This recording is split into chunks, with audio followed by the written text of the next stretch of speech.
নমস্কার। Aparichita the untold one চ্যানেলে আপনাদের সবাইকে স্বাগত। আমি আমার চ্যানেলে বিভিন্ন ধরনের অডিও স্টোরি ও উপন্যাস পাঠ করে থাকি। এই ধরনের কন্টেন্ট যদি আপনারা শুনতে পছন্দ করেন তাহলে আমার চ্যানেল অপরিচিতা দ্য আনটোল্ড ওয়ানকে ফলো করতে পারেন। আমাদের জীবন বড় কঠিন। জীবন কারোর জন্য সুখের ডালি সাজিয়ে রাখে না। প্রতি মুহূর্তে জীবনের সঙ্গে লড়াই করে সেই সুখ অর্জন করতে হয়। কিন্তু যারা তা পারে না, তাদের জীবনে নেমে আসে প্রবল কষ্ট। সেই কষ্টই তাদেরকে বাস্তবের রুক্ষ মাটিতে এনে ফেলে। তেমনই একটি গল্প আজ আপনাদের জন্য রইল। আজ আপনাদের জন্য রইল শরৎচন্দ্র চট্টোপাধ্যায়ের লেখা মহেশ গল্পটি। গ্রামের নাম কাশীপুর। গ্রাম ছোট, জমিদার আরো ছোট। তবু দাপটে তার প্রজারা টু শব্দটি করিতে পারে না, এমনই প্রতাপ। ছোট ছেলের জন্মতিথি পূজা। পূজা সারিয়া তর্করত্ন দ্বীপ প্রহর বেলায় বাটি ফিরিতেছিলেন। বৈশাখ শেষ হইয়া আসে, কিন্তু মেঘের ছায়াটুকু কোথাও নাই। অনাবৃষ্টির আকাশ হইতে যেন আগুন ঝরিয়া পড়িতেছে। সম্মুখের দিগন্তজোড়া মাঠখানা জ্বালিয়া পুড়িয়া ফুটি ফাটা হইয়া আছে, আর সেই লক্ষ্য ফাটল দিয়া ধরিত্রীর বুকের রক্ত নিরন্তর ধোঁয়া হইয়া উড়িয়া যাইতেছে। অগ্নিশিখার মতো তাহাদের সর্পিল ঊর্ধ্বগতির প্রতি চাহিয়া থাকিলে মাথা ঝিমঝিম করে, যেন নেশা লাগে। ইহারই সীমানায় পথের ধারে গফুর জোলার বাড়ি। তাহার মাটির প্রাচীর পড়িয়া গিয়া প্রাঙ্গণ আসিয়া পথে মিশিয়াছে, এবং অন্তঃপুরের লজ্জা সম্ভ্রম পথিকের করুণায় আত্মসমর্পণ করিয়া নিশ্চিন্ত হইয়াছে। পথের ধারে একটা পিতালি গাছের ছায়ায় দাঁড়াইয়া তর্করত্ন উচ্চ কণ্ঠে ডাক দিলেন, ওরে ও গফরা, বলি ঘরে আছিস? তাহার বছর দশকের মেয়ে দুয়ারে দাঁড়াইয়া সাড়া দিল, কেন বাবাকে? বাবার যে জ্বর। জ্বর? ডেকে দে আরামজাদাকে, পাষণ্ড শ্লেচ্ছ। হাঁকে ডাকে গফুর মিয়া ঘর হইতে বাহির হইয়া জ্বরে কাঁপিতে কাঁপিতে কাছে আসিয়া দাঁড়াইল। ভাঙা প্রাচীরের গা ঘেঁষিয়া একটা পুরাতন বাবলা গাছ, তাহার ডালে বাঁধা একটা ষাঁড়। তর্করত্ন দেখাইয়া কহিলেন, ওটা হচ্ছে কি শুনি? এ হিঁদুর গাঁ, ব্রাহ্মণ জমিদার, সে খেয়াল আছে? তার মুখখানা রাগে ও রৌদ্রের ঝাঁঝে রক্তবর্ণ, সুতরাং সে মুখ দিয়া তপ্ত খরবাক্যই বাহির হইবে। কিন্তু হেতুটা বুঝিতে না পারিয়া গফুর শুধু চাহিয়া রহিল। তর্করত্ন বলিলেন, সকালে যাবার সময় দেখে গেছি বাঁধা, দুপুরে ফেরবার পথে দেখছি তেমনি ঠাই বাঁধা। গোহত্যা হলে যে কর্তা তোকে জ্যান্ত কবর দেবে, সে বামুন নয়। কি করব বাবা ঠাকুর, বড় লাচারে পড়ে গেছি। কদিন থেকে গায়ে জ্বর, দড়ি ধরে যে দুখুটো খাই আনবো তা মাথা ঘুরে পড়ে যায়। তবে ছেড়ে দে না, আপনি চড়াই করে আসুক। কোথায় ছাড়বো বাবা ঠাকুর?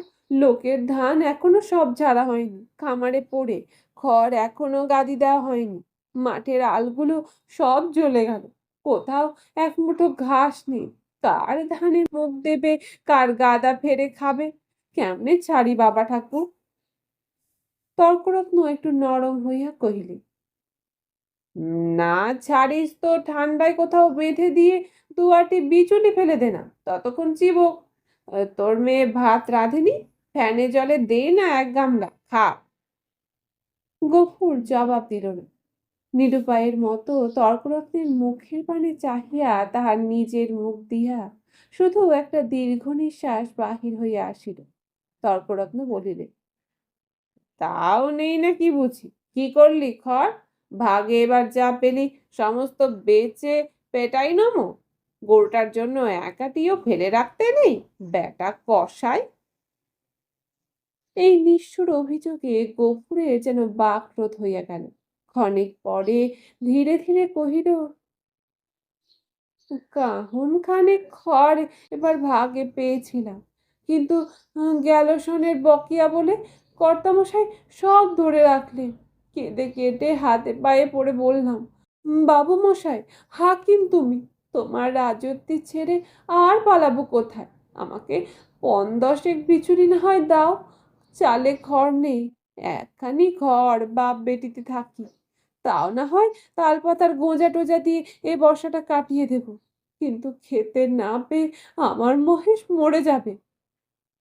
তর্করত্ন হাসিয়া কহিলেন, হেস, সাত করে আবার নাম রাখা হয়েছে মহেশ, হেসে বাঁচি নেই। কিন্তু এই বিদ্রূপ গফুরের কানে গেল না। সে বলিতে লাগিল, কিন্তু হাকিমের দয়া হলো না। মাস দুয়েকের খোরাকের মতো ধান দুটি আমাদের দিলেন, কিন্তু বেবাক খড় সরকারে গাদা হয়ে গেল। ও আমার ফুটোটিও পেলে না। বলিতে বলিতে কণ্ঠস্বর তাহার অশ্রু ভারে ভারী হইয়া উঠিল, কিন্তু তর্করত্নের তাহাতে করুণার উদয় হইল না। কহিলেন, আচ্ছা মানুষ তো তুই, খেয়ে রেখেছিস, দিবি নে? জমিদার কি তোকে ঘর থেকে খাওয়াবে নাকি? তোরা তো রাম রাজত্বে বাস করিস, ছোট লোক কি না, তাই তার নিন্দে করে মরিস। গফুর লজ্জিত হইয়া বলিল, নিন্দে করব কেন বাবা ঠাকুর? নিন্দে ধার আমরা করিনি, কিন্তু কোথা থেকে দিই বলতো? বিঘে চারেক জমি ভাগে করি, কিন্তু উপরি উপরি 200 অজন্মা। মাঠের ধান মাঠেই শুকিয়ে গেল। বাপ বেটিতে দুবেলা দুটো পেট ভরে পর্যন্ত খেতে পাইনি। ঘরের পানে চেয়ে দেখো, বৃষ্টি বাদলে মেয়েটাকে নিয়ে ঘরের কোণে বসে রাত কাটায়। পা ছড়িয়ে শোবার ঠাঁই মেলে না। মহেশকে একটিবার দেখো তাকিয়ে, পাঁজর গোনা যাচ্ছে। দাও না ঠাকুর মশাই, কাহন 2 ধার, গরুটাকে 2 দিন পেট পুড়ে খেতে দিই।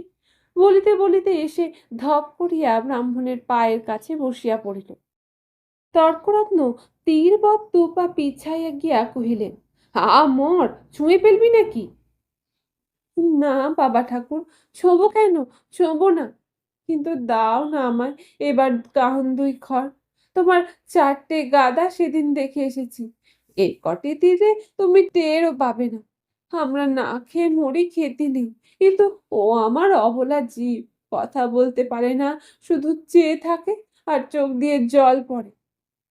তর্করত্ন কহিল, ধার নিবি, শুধবি কি করে শুনি? গফুর আশান্বিত হইয়া ব্যগ্র স্বরে বলিয়া উঠিল, যেমন করে পারি শুধবো বাবা ঠাকুর, তোমাকে ফাঁকি দেব না। তর্করত্ন মুখে এক প্রকার শব্দ করিয়া গফুরের ব্যাকুল কণ্ঠের অনুকরণ করিয়া বলিলেন, ফাঁকি দেব না, যেমন করে পারি শুধবো। রসিক নাগর, যা যা সর, পথ ছাড়, ঘরে যায়, বেলা হয়ে গেল। এই বলিয়া তিনি একটু মুচকিয়া হাসিয়া পা বাড়াইয়া সভয়ে পিছাইয়া গিয়া সক্রোধে বলিয়া উঠিলেন, মোর শিং নেড়ে আসেছে, গুতবে নাকি? গফুর উঠিয়া দাঁড়াইল। ঠাকুরের হাতে ফল মূল ও ভিজা চালের পুটুলি ছিল, সেইটা দেখাইয়া কহিল, গন্ধ পেয়েছে, এক মুঠো খেতে চায়। খেতে চায়? তা বটে, যেমন চাষা তা তেমনি বলো, খড় জোটে না আর চাল কলা খাওয়া চায়। নে নে, পথ থেকে সরিয়ে বাঁধ, যে শিং কোন দিন দেখছি কাকে খুন করবে। এই বলিয়া তর্করত্ন পাশ কাটাইয়া হন হন করিয়া চলিয়া গেলেন। গফুর সেই দিক হইতে দৃষ্টি ফিরাইয়া ক্ষণকাল স্তব্ধ হইয়া মহেশের মুখের দিকে চাহিয়া রহিল। তাহার নিবিড় গভীর কালো চোখ দুটি বেদনা ও ক্ষুধায় ভরা। কহিল, তোকে দিলে না এক মুঠো, ওদের অনেক আছে, তবু দেয় না, না দিকে। তাহার গলা বুঝিয়া আসিল, তারপরে চোখ দিয়া টপ টপ করিয়া জল পড়িতে লাগিল। কাছে আসিয়া নীরবে ধীরে ধীরে তার গলায়, মাথায়, পিঠে হাত বুলাইয়া দিতে দিতে চুপি চুপি বলিতে লাগিল, মহেশ, তুই আমার ছেলে, তুই আমাদের ৮ সন প্রীতিপালন করে বুড়ো হয়েছিস। তোকে আমি পেট পুড়ে খেতে দিতে পারিনি। কিন্তু তুই তো জানিস আমি তোকে কত ভালোবাসি। মহেশ প্রত্যুত্তরে শুধু গলা বাড়াইয়া আরামে চোখ বুজিয়া রহিল। গফুর চোখের জল গরুটার পিঠের উপর রগড়াইয়া মুছিয়া ফেলিয়া তেমনি অস্ফুটে কহিতে লাগিল, জমিদার তোর মুখের খাবার কেড়ে নিলে। শ্মশানধারের গাঁয়ের যে গোচরটুকু ছিল তাও পয়সার লোভে জমা বিলি করে দিলি। এই ২ বছরে তোকে কেমন করে বাঁচিয়ে রাখি বল? ছেড়ে দিলে তুই পরের গাদা ফেরে খাবি, মানুষের কলা গাছে মুখ দিবি। তোকে নিয়ে আমি কি করি? গায়ে আর তোর জোর নেই। দেশের কেউ তোকে চায় না। লোকে বলে তোকে গোহাটায় বেচে ফেলতে। কথাটা মনে উচ্চারণ করিয়াই আবার তাহার ২ চোখ বাহিয়া টপ টপ করিয়া জল পড়িতে লাগিল। হাত দিয়া মুছিয়া ফেলিয়া গফুর একবার এদিক ওদিক চাহিল। তারপরে ভাঙা ঘরের পিছন হইতে কতকটা পুরনো বিবর্ণ খড় আনিয়া মহেশের মুখের কাছে রাখিয়া দিয়া আস্তে আস্তে কহিল, নে, শিগগিরি করে একটু খেয়ে নে বাবা, দেরি হলে আবার। বাবা? কেন মা? ভাত খাবে, এসো। এই বলিয়া আমিনা ঘর হইতে দুয়ারে আসিয়া দাঁড়াইল। এক মুহূর্ত চাহিয়া থাকিয়া কহিল, মহেশকে আবার চাল ফেরে খড় দিয়েছ বাবা? এই ভয়টা এসে করিতেছিল।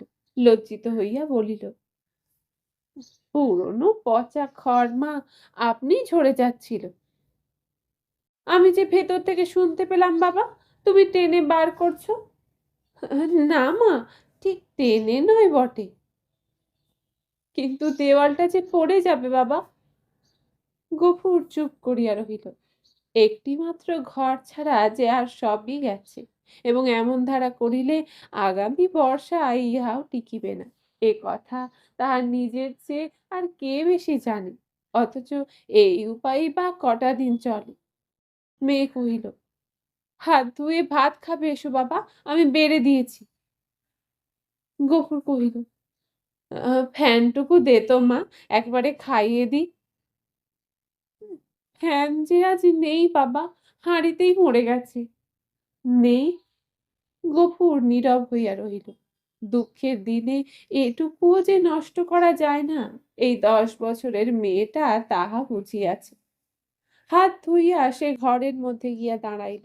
একটা পিতলের থালায় পিতার সাকান্ন সাজাইয়া দিয়া কন্যা নিজের জন্য একখানি মাটির সানকিতে ভাত বাড়িয়া লইয়াছে। চাহিয়া চাহিয়া গফুর আস্তে আস্তে কহিল, আমিনা, আমার গায়ে আবার যে শীত করে মা, জ্বর গায়ে খাওয়া কি ভালো? আমিনা উদ্বিগ্ন মুখে কহিল, কিন্তু তখন যে বললে বড় খিদে পেয়েছে।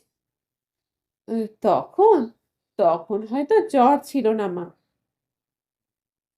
তাহলে তুলে রেখে দিই, সাঁঝের বেলা খেও। গফুর মাথা নাড়িয়া বলিল, কিন্তু ঠান্ডা ভাত খেলে যে অসুখ বাড়বে আমিনা। আমিনা কহিল, তবে? গফুর কত কি যেন চিন্তা করিয়া হঠাৎ এই সমস্যার মীমাংসা করিয়া ফেলিল। কহিল, এক কাজ কর না মা, মহেশকে না হয় ধরে দিয়া, তখন রাতের বেলা আমাকে আর এক মুঠো ফুটিয়ে দিতে পারবি না আমিনা? প্রত্যুত্তরে আমিনা মুখ তুলিয়া ক্ষণকাল চুপ করিয়া পিতার মুখের প্রতি চাহিয়া রহিল। তারপরে মাথা নিচু করিয়া ধীরে ধীরে ঘাড় নাড়িয়া কহিল, পারবো বাবা। গফুরের মুখ রাঙা হইয়া উঠিল। পিতা ও কন্যার মাঝখানে এই যে একটুখানি ছলনার অভিনয় হইয়া গেল, তাহা এই দুটি প্রাণী ছাড়া আরো একজন বোধ করি অন্তরিক্ষে থাকিয়া লক্ষ্য করিল।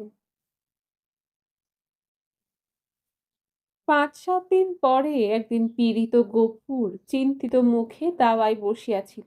তাহার মহেশ কাল হইতে এখনো পর্যন্ত ঘরে ফিরে নাই। নিজে সে শক্তিহীন, তাই আমিনা সকাল হইতে সর্বত্র খুঁজিয়া বেড়াইতেছে। পড়ন্ত বেলায় সে ফিরিয়া আসিয়া বলিল, শুনেছ বাবা, মানিক ঘোষেরা মহেশকে আমাদের থানায় দিয়েছে। গফুর কহিল, ধুর পাগলি, হ্যাঁ বাবা সত্যি, তাদের চাকর বলে তোর বাপকে বল গে যা দরিয়াপুরের খোঁয়ারে খুঁজতে। কি করেছিল সে? তাদের বাগানে ঢুকে গাছপালা নষ্ট করেছে বাবা।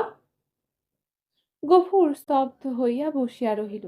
মহেশের সম্বন্ধে সে মনে মনে বহু প্রকার দুর্ঘটনা কল্পনা করিয়াছিল, কিন্তু এ আশঙ্কা ছিল না সে যেমন নিরীহ তেমনি করি, সুতরাং প্রতিবেশী কেহ তাহাকে এত বড় শাস্তি দিতে পারে এ ভয় তাহার হয় না।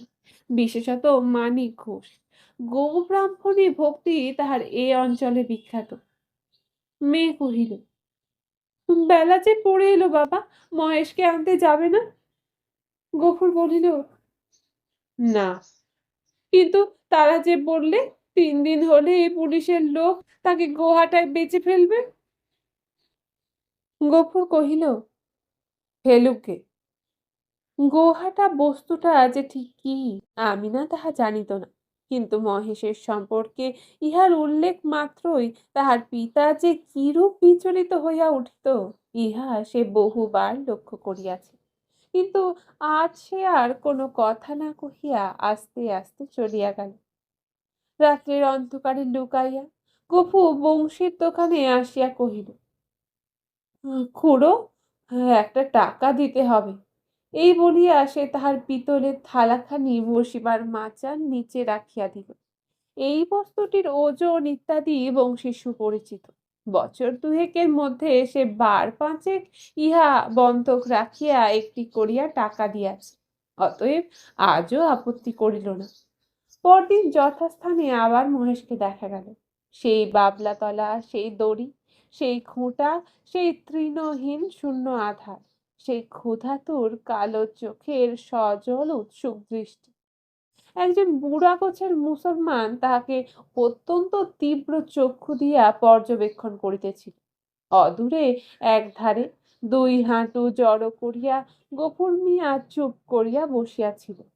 পরীক্ষা শেষ করিয়া বুড়া চাদরের খুঁট হইতে একখানি 10 টাকার নোট বাহির করিয়া তাহার ভাঁজ খুলিয়া বারবার মসৃণ করিয়া তাহার কাছে গিয়া কহিল, আর ভাঙবো না, এই পুরোপুরি দিলাম, নাও। গফুর হাত বাড়াইয়া গ্রহণ করিয়া তেমনি নিঃশব্দেই বসিয়া রহিল। যে 2জন লোক সঙ্গে আসিয়াছিল তাহারা গরুর দড়ি খুলিবার উদ্যোগ করিতেই কিন্তু সে অকস্মাৎ সোজা হইয়া উঠিয়া দাঁড়াইয়া উদ্ধত কণ্ঠে বলিয়া উঠিল, দড়িতে হাত দিও না বলছি, খবরদার বলছি, ভালো হবে না। তাহারা চমকিয়া গেল। বুড়া আশ্চর্য হইয়া কহিল, কেন? গফুর তেমনি রাগিয়া জবাব দিল, কেন আবার কি? আমার জিনিস আমি বেচবো না, আমার খুশি। এই বলিয়া সে নোটখানা ছুঁড়িয়া ফেলিয়া দিল।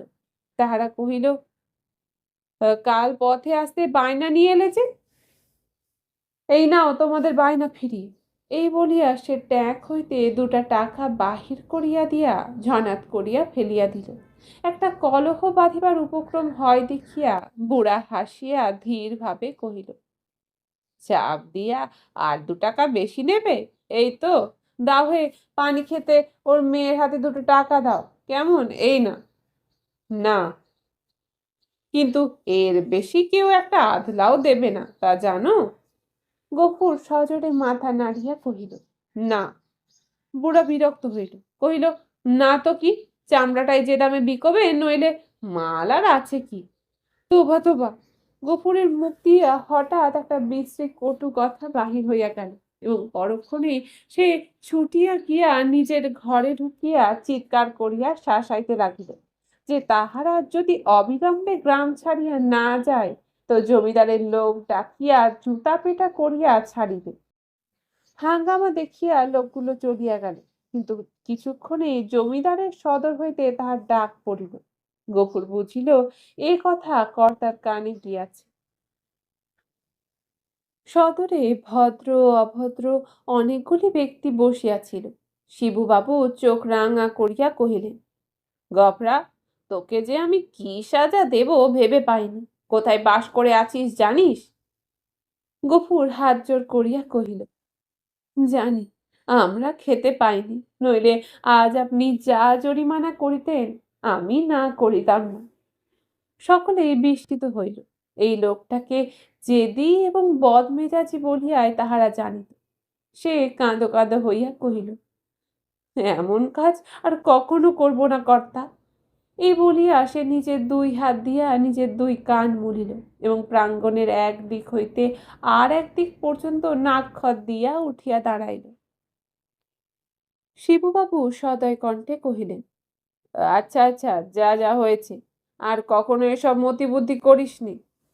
বিবরণ শুনিয়া সকলে কণ্টকিত হইয়া উঠিলেন এবং এ মহাপাতক যে শুধু কর্তার পূর্ণ প্রভাবে ও শাসন ভয়েই নিবারিত হইয়াছে সে বিষয়ে কাহারও সংশয় মাত্র রহিল না। তর্করত্ন উপস্থিত ছিলেন।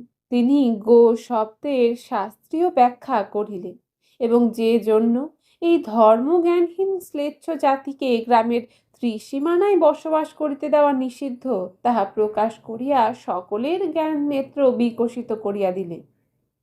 গফুর একটা কথা জবাব দিল না।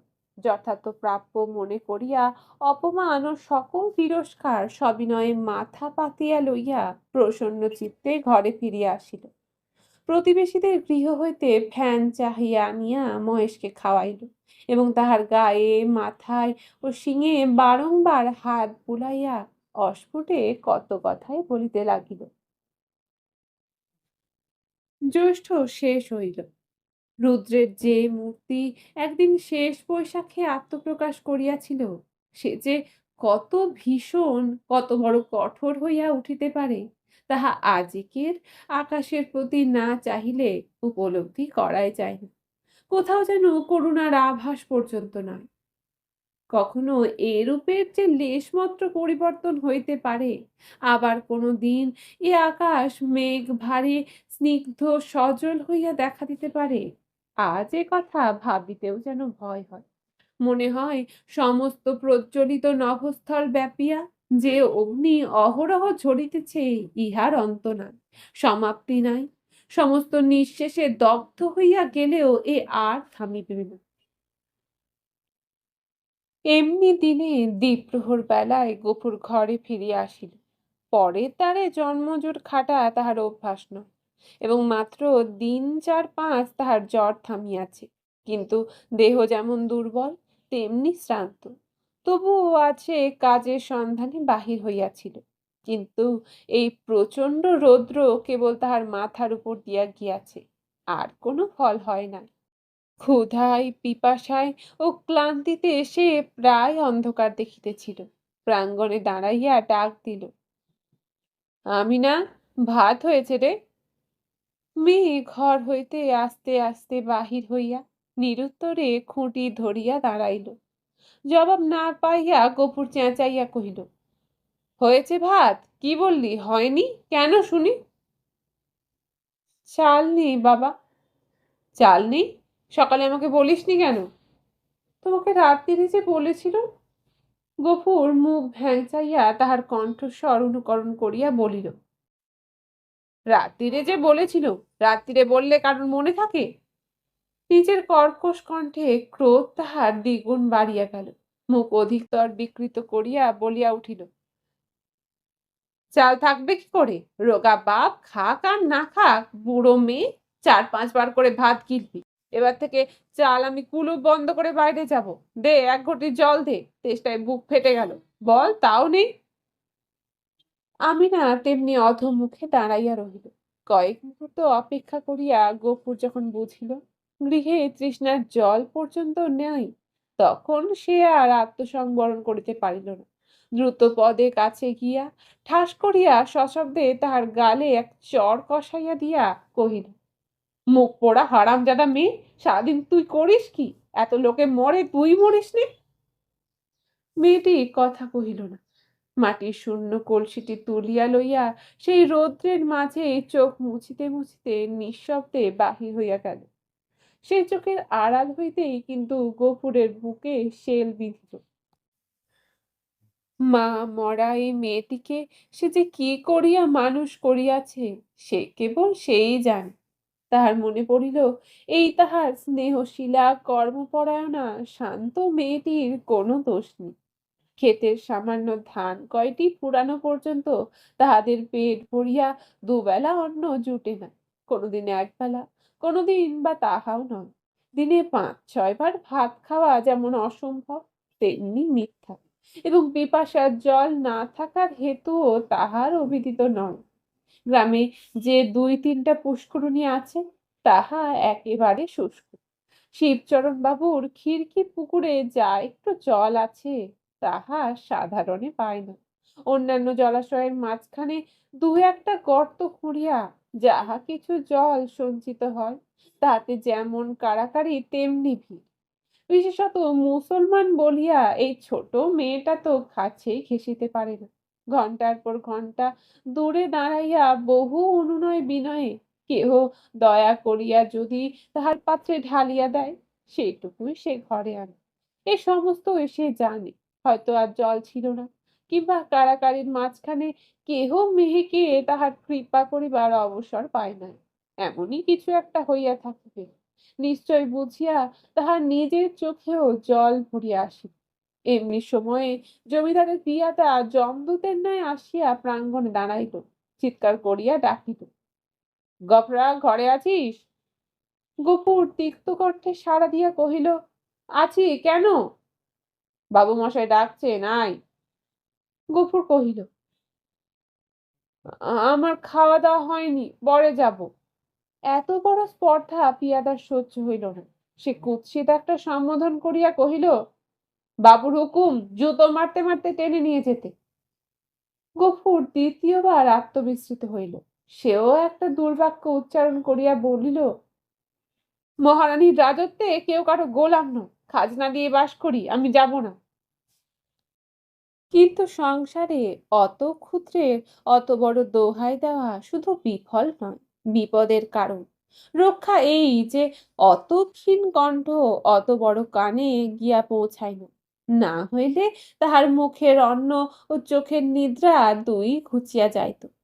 তাহার পরে কি ঘটিল বিস্তারিত করিয়া বলার প্রয়োজন নাই। কিন্তু ঘণ্টাখানেক পরে যখন সে জমিদারের সদর হইতে ফিরিয়া ঘরে গিয়া নিঃশব্দে শুইয়া পড়িল, তখন তাহার চোখ মুখ ফুলিয়া উঠিয়াছে। তাহার এত বড় শাস্তির হেতু প্রধানত মহেশ।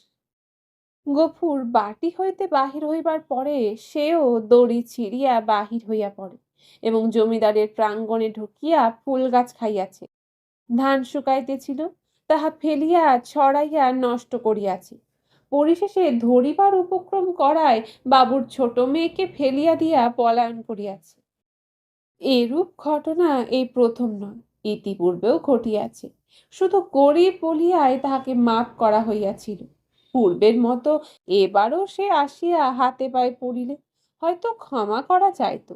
কিন্তু সে যে কর দিয়া বাস করে বলিয়া কাহারও গোলাম নয় বলিয়া প্রকাশ করিয়াছে, প্রজার মুখে এত বড় স্পর্ধা জমিদার হইয়া শিবচরণ বাবু কোনো মতেই সহ্য করিতে পারেন না। সেখানে এসে প্রহার ও লাঞ্ছনার প্রতিবাদ মাত্র করে না, সমস্ত মুখ বুজিয়া শুইয়াছে। ঘরে আসিয়াও সে তেমনি নিঃশব্দে পড়িয়া রহিল। ক্ষুধা তৃষ্ণার কথা তার মনে ছিল না, কিন্তু বুকের ভিতরটা যেন বাহিরের মধ্যাহ্ন আকাশের মতোই জ্বলিতে লাগিল। এমন কতক্ষণ কাটিলেও তাহার হুঁশ ছিল না। কিন্তু প্রাঙ্গণ হইতে সহসা তাহার মেহের কণ্ঠের আর্তনাদ কানে যাইতেই সে সবেগে উঠিয়া দাঁড়াইল এবং ছুটিয়া বাহিরে আসিতে দেখিল আমিনা মাটিতে পড়িয়া এবং বিক্ষিপ্ত ভাঙা ঘট হইতে জল ঝরিয়া পড়িতেছে, আর মহেশ মাটিতে মুখ দিয়া সেই জল মরুভূমির মতো যেন শুষিয়া খাইতেছে। চোখের পলক পড়িল না। গফুর দিক বিদিক জ্ঞান শূন্য হইয়া গেল। মেরামত করিবার জন্য কাল সে যে তার লাঙলের মাথাটা খুলিয়া রাখিয়াছিল, তাহাই সে ২ হাতে গ্রহণ করিয়া সে মহেশের অবনত মাথার উপরে সজোরে আঘাত করিল। একটিবার মাত্র মহেশ মুখ তুলিবার চেষ্টা করিল। তাহার পরে তাহার অনাহার ক্লিষ্ট শীর্ণ দেহ ভূমিতলে লুটাইয়া পড়িল। চোখের কোণ বাহিয়া কয়েক বিন্দু অশ্রু ও কান বাহিয়া ফোঁটা ফোঁটা কয়েক ফোঁটা রক্ত গড়াইল। বার দুই সমস্ত শরীরটা তার থরথর করিয়া কাঁপিয়া উঠিল। তাহার পরে সম্মুখ ও পশ্চাতের পা দুটো তাহার যত দূর যায় প্রসারিত করিয়া দিয়া মহেশ শেষ নিঃশ্বাস ত্যাগ করিল।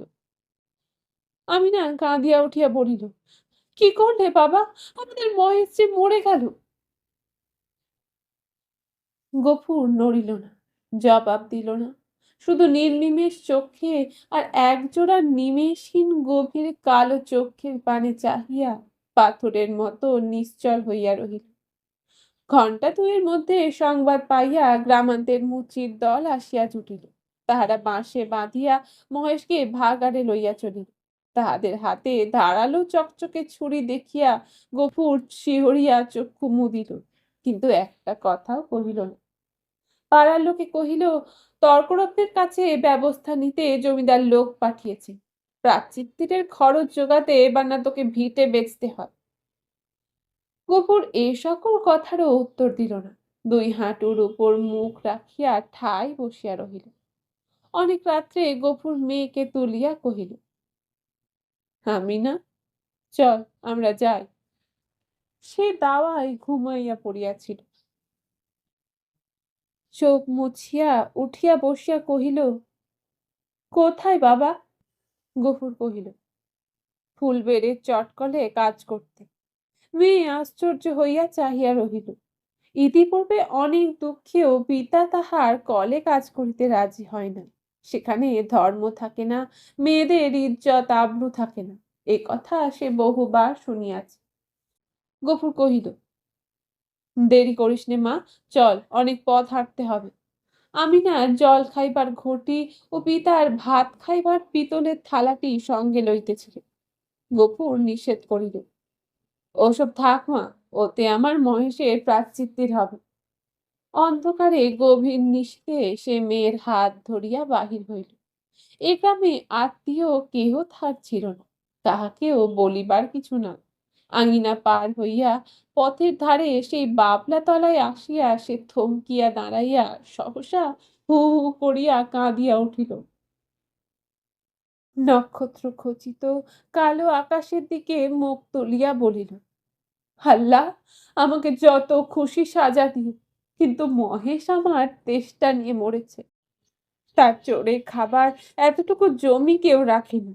যে তোমার দেওয়া মাঠের ঘাস, তোমার দেওয়া তেষ্টার জল তাকে খেতে দেয়নি, তার কসুর তুমি যেন কখনো মাপ করো না।